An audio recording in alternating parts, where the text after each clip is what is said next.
cerdas.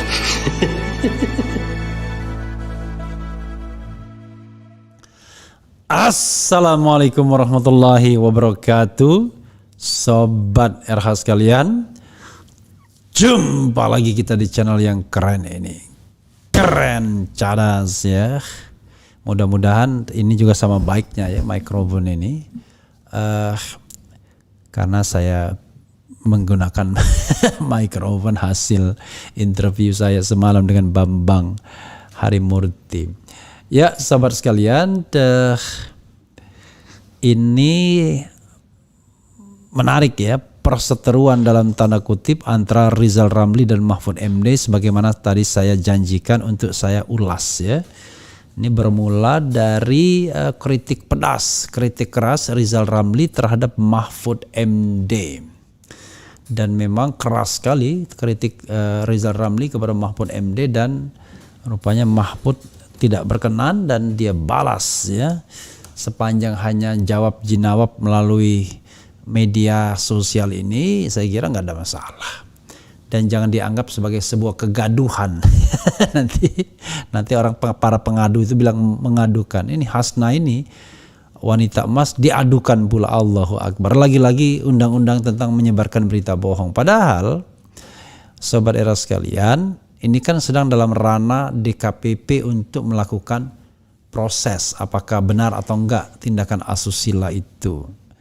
Karena walaupun dia klarifikasi, tapi dia mengatakan dia dalam tekanan karena ditekan. Ini kan justru harus dibuktikan. Loh, kok dilaporkan ke polisi? Allahu Akbar. Kecuali kalau yang bersangkutan sendiri yang melaporkan, it's okay. Tetapi pihak aparat keamanan pun harus berpikir bahwa ini dalam ranah proses ya, untuk adanya tindakan pengadilan etiknya.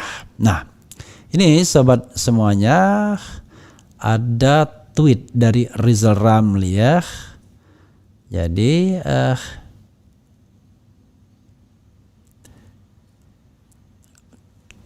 ini wah, ini jawab jurnalnya panjang juga ya. Jadi awalnya Rizal Ramli itu nge-tweet. Tweetnya itu nih ya. Oke, sebentar saya ini kan tweetnya. Jadi di tweetnya itu ada. Nah, ini tweetnya ya. Jadi sobat era sekalian, Rizal Ramli itu dia nge-tweet tweetnya itu, saya kadang-kadang sedih baca beginian. Maksudnya beginian. Ternyata bobot intelektual kawan saya semakin merosot, luntur di mesin cuci kekuasaan ironi. Jadi yang dikomentari oleh Rizal Ramli itu adalah Perpu Ciptaker jelas pelecehan terhadap putusan MK. Miris sekali Profesor Mahfud sebagai mantan hakim MK bukannya mencegah tapi malah bersekongkol melawan konstitusi. Satu kata, lawan. Nah, ini adalah dari Eko Boy ya, Eko Boy 2, bukan Eko Kun tadi pastinya. Lalu dikomentari oleh Rizal Ramli tweet ini ya. Oke, dan rupanya Mahfud MD tidak terima dan mengeluarkan satu statement yang keras sekali. Mahfud MD sentil Rizal Ramli, makin ngawur dan bodoh sesekali perlu dilawan. Jadi dia bilang goblok, bodoh. Coba kita lihat ya. Sebagaimana dilansir oleh Kumparan, Mahfud MD sentil Rizal Ramli, makin ngawur dan bodoh sesekali perlu dilawan. Menko Polhukam Mahfud MD terlibat perseteruan dengan Rizal Ramli. Mahfud bahkan menyebut Rizal Ramli semakin ngawur dan bodoh. Bukan tanpa sebab Mahfud mengutarakan pernyataan itu. Perseteruan mereka berasal dari pernyataan Rizal Ramli yang kerap mengkritik Mahfud sejak menjabat Menko Polhukam. Mahfud menjelaskan selama ini memang sengaja diam ketika dikritik oleh Rizal Ramli. Namun semakin lama Mahfud menilai kritik yang disampaikan oleh pakar ekonomi itu semakin melenceng dan menjurus fitnah. Anda RR merajalela ngawurnya karena didiamkan sehingga merasa pintar. Saya tahulah Anda itu siapa. Sebodoh apapun tak mungkinlah selama punya otak kita mengatakan bahwa orang yang masuk kekuasaan jadi iblis. Tulis Mahfud dalam akun Twitternya. Saya tidak anti kritik, tapi kalau orang menjawab dan mengkritik balik jangan dituding anti kritik ya, tambah dia. Puncaknya ex-Menko Perekonomian itu mengungkit pernyataan Mahfud, yakni setiap orang yang masuk kekuasaan menjadi iblis. Padahal Mahfud tidak berkata demikian. Mahfud menjelaskan ketika menjabat sebagai ketua MK, dirinya menyoroti isu pemilihan langsung karena bisa membuat seseorang malaikat menjadi seperti iblis. Mahfud menyoroti maraknya money politik saat pemilu. Untuk itu menurut dia sistem pemilihan tersebut harus bisa diubah. Di antara pidato saya sebagai ketua MK yang menangani ratusan kasus sengketa pilkada pada waktu itu, saya bilang begini, sistem ini harus diubah karena kalau sistemnya masih seperti ini, malaikat pun masuk ke dalam sistem seperti ini akan menjadi iblis, kata Mahfud.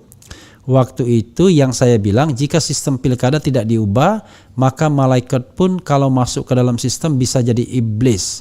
Waktu itu 2012 sebagai ketua MK saya sampaikan itu sebagai usul agar sistem pilkada diubah. Sebab sistem yang ada mendorong kepala daerah korupsi sehingga banyak yang masuk penjara, jelas Mahfud. Mahfud kecewa karena pernyataannya disalahartikan oleh Rizal Ramli. Ia meminta Rizal Ramli untuk membuktikan tudingan yang ia lontarkan. Ternyata Rizal Ramli ini makin ngawur dan bodoh. Tunjukkan. Kapan saya bilang bahwa setiap orang yang masuk kekuasaan menjadi iblis? Gobloklah pernyataan tersebut. Kapan dan di mana saya bilang begitu? Ayo, saya bilangnya bukan begitulah, tapi begini, kata Mahfud, ya.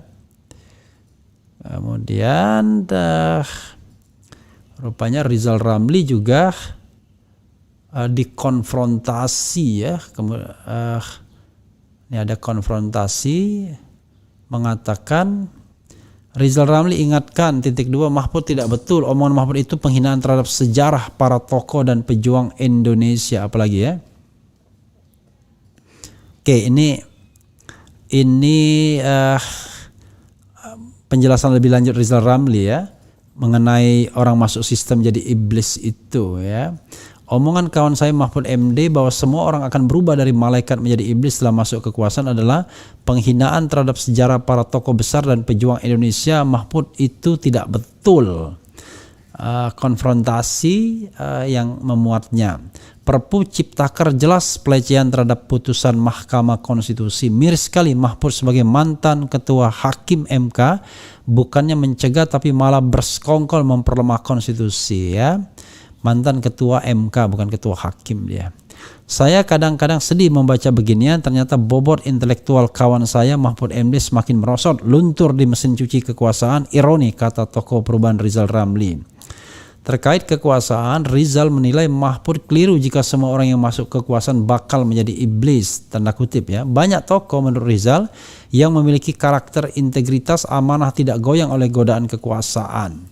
Mahfud bisa runtuh integritasnya, sekali lancung di ujian orang tidak percaya lagi. Tokoh-tokoh pergerakan sangat berintegritas, Hatta, Dr. Cipto, Natsir, Agus Salim dan lain-lain. Tokoh pasca kemerdekaan Insinyur Sutami, Jenderal Hugeng, Profesor Siwa Besi, Profesor Mahar Marjono, Profesor Slamet Iman Santoso, Profesor Sujana Sapei, Profesor Kusnadi Harja Sumantri dan lain-lain. Mahfud sangat saya sesalkan. Puluhan tokoh zaman pra dan setelah kemerdekaan telah teruji integritas, karakter dan keberpihakannya pada rakyat. Omongan kawan saya Mahfud MD bahwa semua orang akan berubah dari malaikat menjadi iblis setelah masuk kekuasaan adalah penghinaan terhadap sejarah para tokoh besar dan pejuang Indonesia. Mahfud itu tidak betul, ungkap Rizal. Omongan tidak bermutu Mahfud itu jadi pembenaran terhadap berbagai ketidakadilan, pelanggaran hukum dan konstitusi, tidak memberi contoh dan cahaya terang bagi generasi muda Indonesia. Miris ya. Ya, sobat era sekalian, Perpu Ciptaker bisa berujung pemakzulan. Asal tahu saja, anggota DPD asal Sulawesi Tengah Abdul Rahman Taha menyatakan penerbitan Perpu Cipta Kerja bisa berujung pada pemakzulan Presiden Joko Widodo alias Jokowi. Sebabnya Perpu Ciptaker disusun dengan mengabaikan prinsip kehati-hatian, kepentingan yang objektif, pelibatan rakyat hingga rasionalisasi yang bertanggung jawab terhadap putusan Mahkamah Konstitusi. Pada 25 November 2021, MK memutuskan Undang-Undang 11 2020 tentang Ciptaker cacat formil. Lewat putusan MK nomor 91 tahun 2020, MK menyatakan bahwa Undang-Undang Cipta kerja inkonstitusional bersyarat dan meminta pemerintah memperbaikinya paling lama 2 tahun. Dengan adanya syarat pemakzulan, jika sebuah pelanggaran secara konstitusi, tentunya pemakzulan bisa saja dilakukan, kata Abdul kepada Tempo. Dalam kaitan ini, saya menduga dan curiga bahwa oligarki yang suruh elit penguasa alias doi bikin perpu tersebut, kenapa ngotot banget menabrak konstitusi dan undang-undang? Karena salah satu bagian penting dalam undang-undang Omnibus Law adalah perpanjangan otomatis konsesi tambang selama 2 kali 10 tahun. Sekali lagi, salah satu bagian penting dalam undang-undang Omnibus adalah perpanjangan otomatis konsesi tambang selama 20 tahun plus opsi 10 tahun. Itulah dagingnya, kalau tidak maka konsesi itu harus dikembalikan ke negara. Itulah kenapa oligarki suruh doi. Refleksi Dr. Rizal Ramli, Menko Ekuin Presiden Gus Dur, 4 Januari 2023. Ya, sahabat era sekalian, itu ya. Kalau kita lihat ya, kalau saya sih juga pernah mendengar omongan Pak Mahfud mengenai kalau sistemnya seperti sekarang katanya, maka malaikat pun kalau masuk sistem itu akan jadi iblis. Itu tidak hanya dalam konteks ketika dia jadi ketua MK.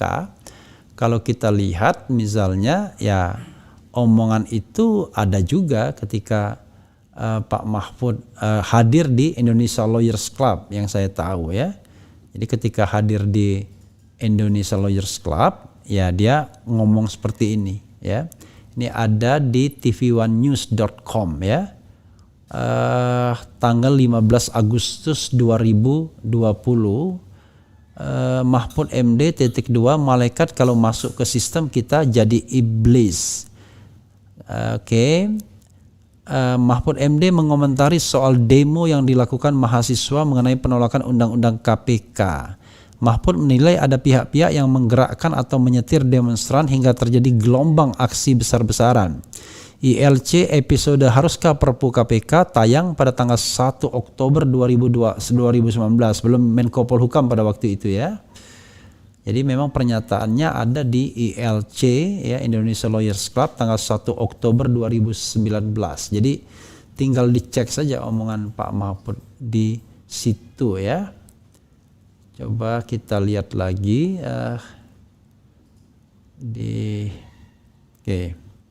malaikat masuk ke sistem Indonesia pun bisa jadi iblis, 7 Oktober. Republika.co.id Jakarta, pemilu di semua tingkatan di Indonesia dinilai gagal melahirkan pemimpin yang baik. Dominasi politik transaksional tidak hanya melahirkan pemimpin yang tidak baik, tapi juga pemilih yang berperilaku tidak baik.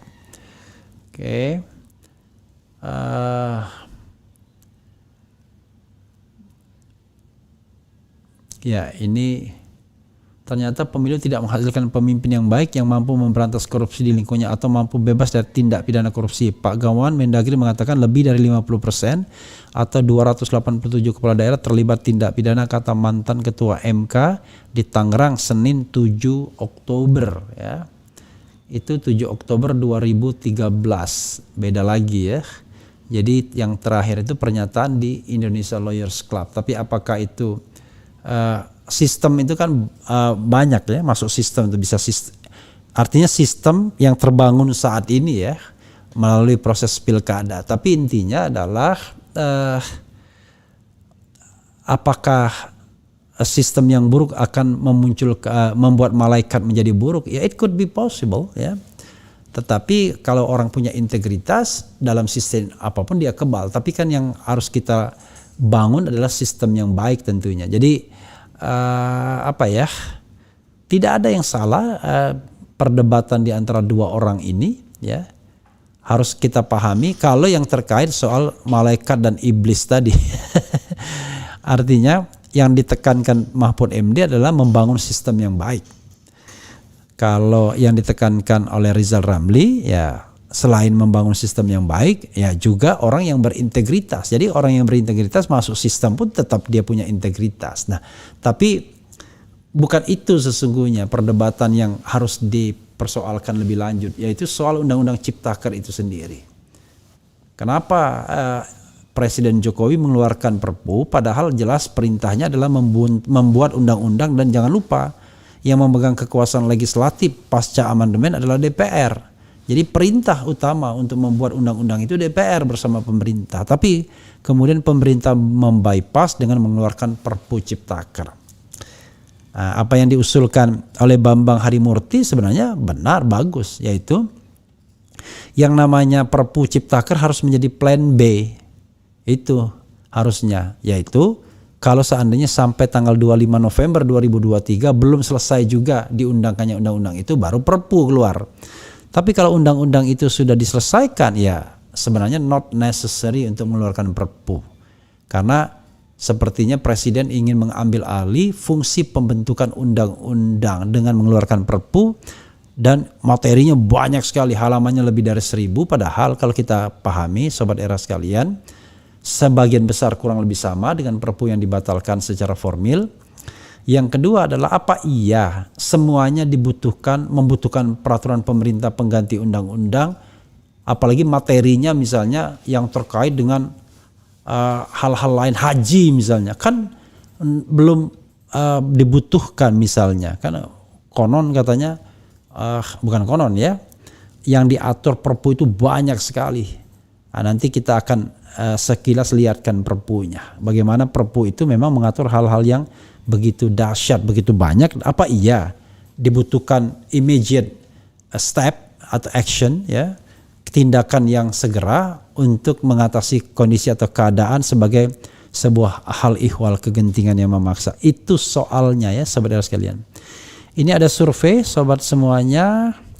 Jawab lembaga survei lain, Indopol rilis elektabilitas Anies di atas 30%.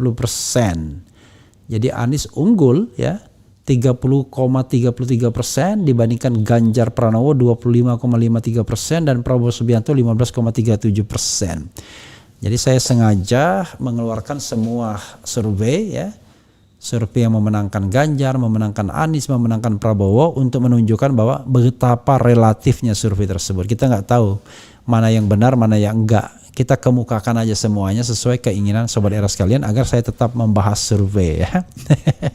Karena mereka di tangan kanan survei, di tangan kiri sebagai manajer campaign politik ya.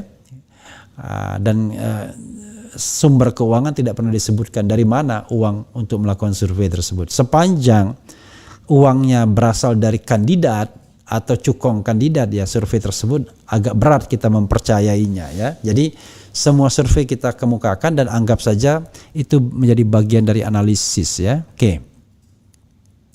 Coba kita bacakan komentar Sobat RH terkait dengan tema ini sedikit ya.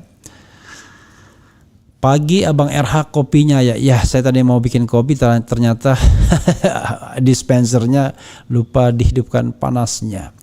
Tetap semangat Abang, jaga kesehatan. Insya Allah. Akal sehat versus akal dong. Aku heran negeri ini sudah jadi negeri lapor melapor. Salam dari Tarakan Kaltara. Iya, dan lucu aktivis kok bikin laporan. Aktivis itu justru mengembangkan narasi dan argumentasi. Jangan jadi tukang lapor ya.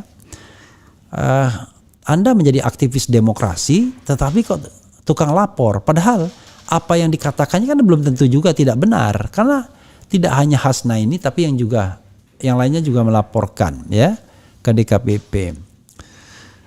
Monas Komputer Purwokerto hadir, Mas nggak ngerti maksudnya apa ini. Mahfud dah melempem masuk angin kekuasaan. Kaji integritas orang terlihat saat ia diberi jabatan. RR konsisten melawan oligarki reklamasi saat jadi menteri.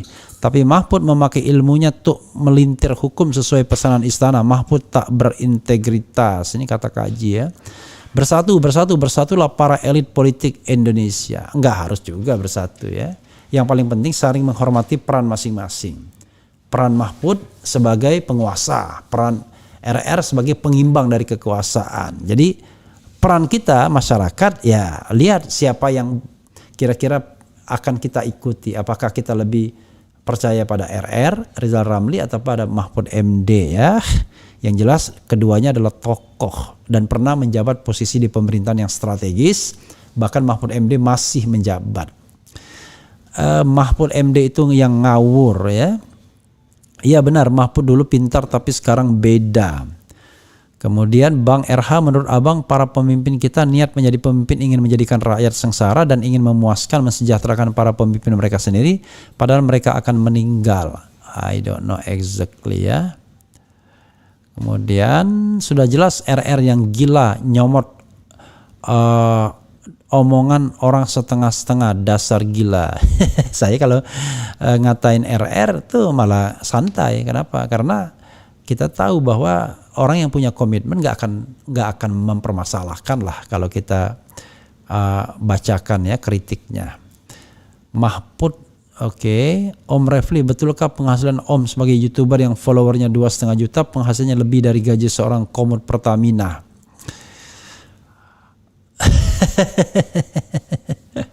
Jadi sobat era sekalian ya, komut Pertamina itu honornya nggak gede ya. Dulu Ahok mengatakan cuma 170 juta.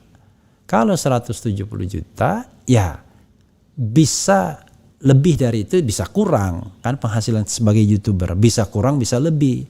Tapi kalau ditambah dengan Tantium ya, yang itu besarnya bisa puluhan miliar, double digit, ya nggak ada apa-apanya seorang YouTuber. Karena kalau misalnya disertai dengan Tantium ya, yaitu bonus, itu penghasilan seorang komut di Pertamina bisa 1 miliar per bulan rata-rata.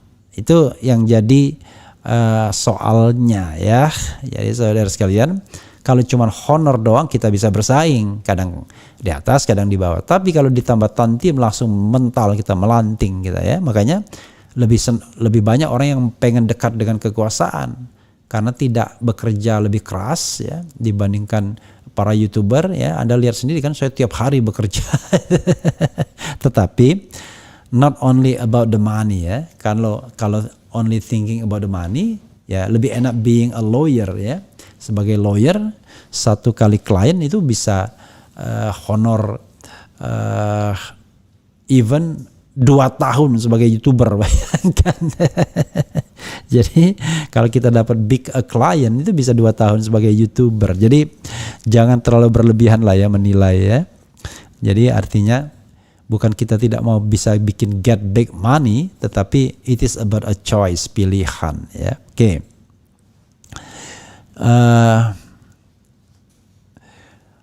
Apalagi ya. Nah, kalau misalnya penghasilan sebagai lawyer bersanding dengan penghasilan sebagai komut Pertamina, ya itu bisalah kita bersaing ya. Tetapi sekali lagi jangan jadikan profesi yang noble tersebut untuk hanya sekedar orientasi mencari keuangan ya. Jadi kalau ada case kita urus, kalau tidak ada ya kita tetap memberikan penerangan ke masyarakat. Dan sometimes malah saya menolak kasus ya, karena tidak suka mengerjakannya, kecuali kasus di MK saja ya. Oke. Bung RH, cadas itu apa sih? Keren cadas ya. Keren cadas itu adalah kependekan akronim dari K-Point Refli, ngebangun channel cerdas. Jadi keren cadas. K itu K-Point, Re itu Refli, N itu ngebangun, cadas itu adalah channel cerdas ya. Itu. Tapi cadas itu sendiri ya keras, batu cadas ya. Gitu.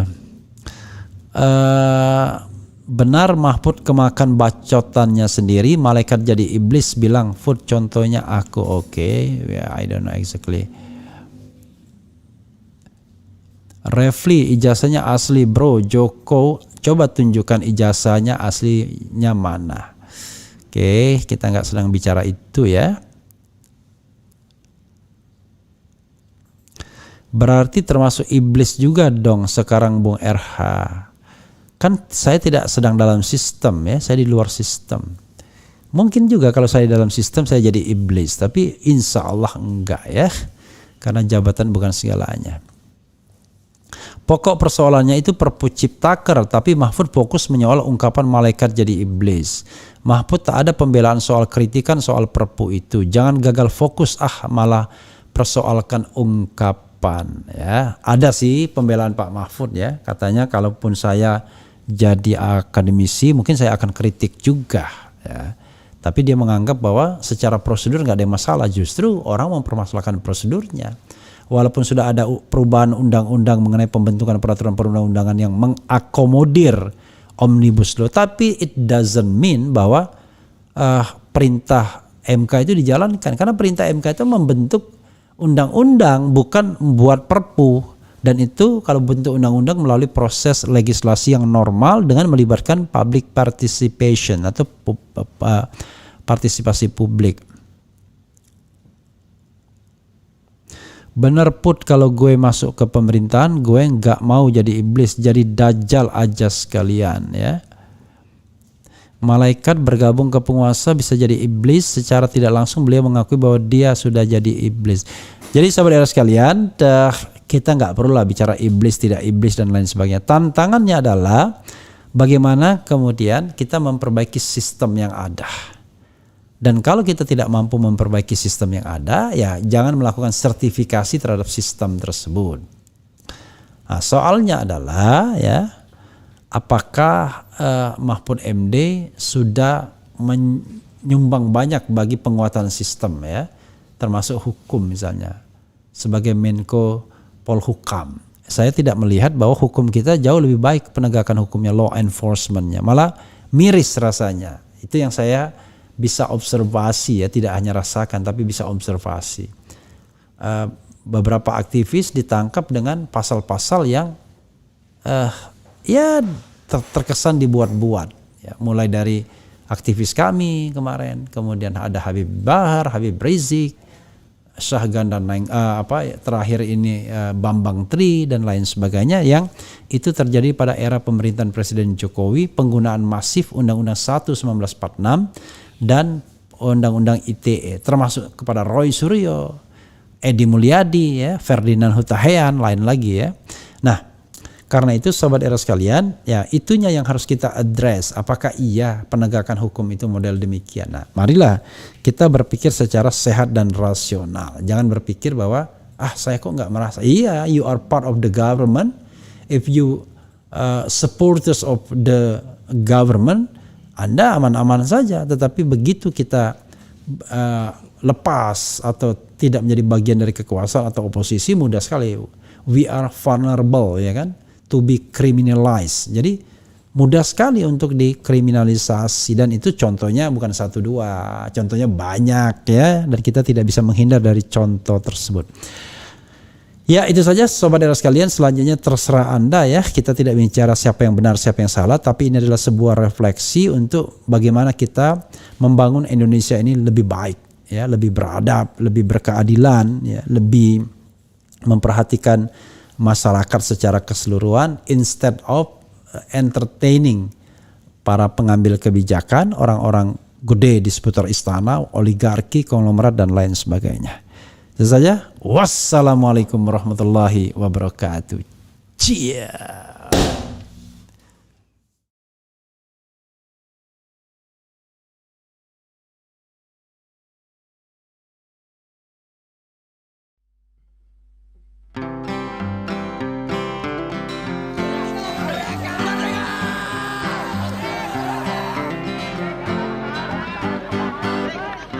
Kaulah itu langit Jakarta membara,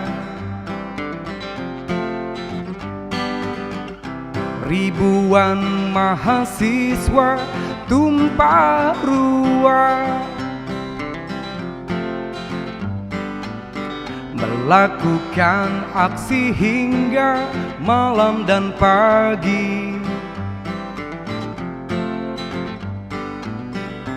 menuntut satu kata reformasi. Ke gedung-gedung wakil-wakil mereka, tak kenal lelah walau tanpa senjata, hanya berbekal mimpi tentang Indonesia yang aman, adil dan sejahtera.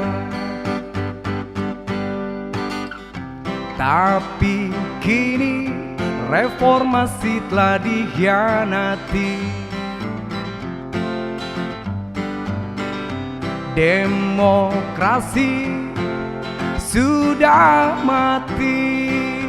Wow, di gedung-gedung korupsi makin canggih. Pejabat-pejabat sudah tak ada hati.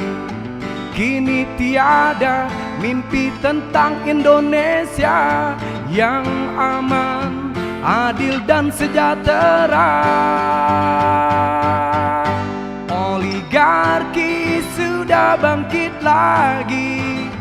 Para pencoleng mulai unjuk diri. Istana jadi pusat transaksi. Penguasa sudah lupa diri. Oligarki sudah bangkit lagi. Para pencoleng mulai unjuk diri. Istana jadi pusat transaksi. Penguasa sudah lupa diri. Reformasi dihianati, reformasi dihianati, dihianati.